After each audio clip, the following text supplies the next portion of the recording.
How to make flowcharts in draw.io. Hello guys, this is Atticus and welcome back to another tutorial video.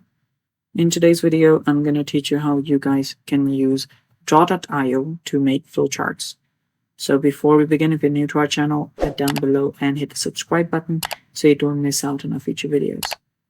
Now let's dive right in. The first thing is head over to draw.io. This is the website. If you simply hit draw.io, it will take you to app.diagrams.net, which is basically your draw.io's drawing section. Now, if you want to draw a flowchart, it's really simple. You can find different shapes on the left-hand side. So there you can see all the shapes necessary for flowcharts. You can see the diamond, you can see the ellipse, you can also find around rectangles, and you can also find the lines here.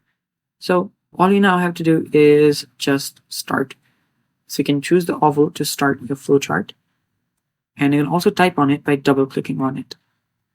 So let me just type in start, and you can then start dropping some rectangles here.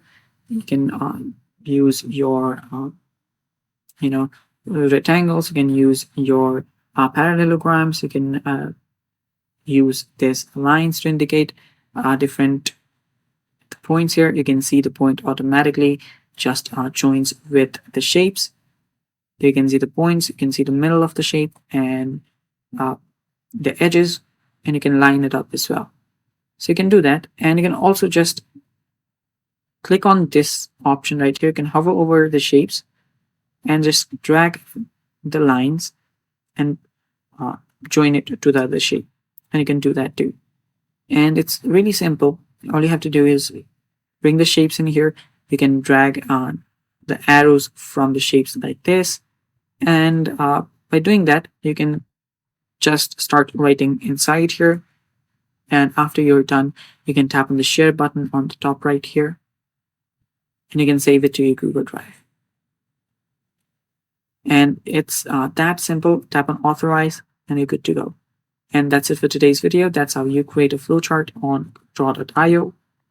Stay tuned for more, and bye-bye.